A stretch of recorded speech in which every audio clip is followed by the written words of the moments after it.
Hello বন্ধুরা, আজকের ভিডিওতে আপনাদের জন্য সবচেয়ে গুরুত্বপূর্ণ কিছু বেরব থাকছে।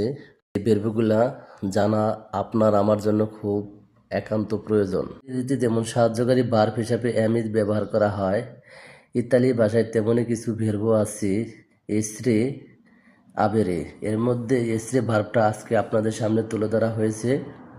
এসরে শব্দের অর্থ হচ্ছে হই বা হওয়া। আগের একটা ভিডিওতে আপনাদের সাবজেক্টগুলা ইয়, তু, লেই, লুই, নই, বই, লরো এই সাবজেক্টগুলো দেওয়া হয়েছিল। এর সাথে যদি আমরা এসরে ভার্বটা অ্যাড করি তাহলে একটা করে সেন্টেন্স তৈরি হবে। যেমন ইয় শোনো, আমি হই, তু সেই, তুমি হও, লুই লেই এ সে হয়, নই সিয়ামো আমরা হই, বই সিয়েতে তোমরা হও, লরো শোনো তারা হয়। এখন এই অংশের পরে আমরা যদি একটা করে ওয়ার্ড অ্যাড করি তাহলে একটা পূর্ণাঙ্গ বাক্য হয়ে যাবে। যেমন ইয়োসুনো রিপন, আমার নাম রিপন। ইয়োসুনো বাঙালি যে, আমি বাঙালি যে। ভিডিওটি ভালো লাগলে অবশ্যই লাইক কমেন্ট করবেন। ধন্যবাদ।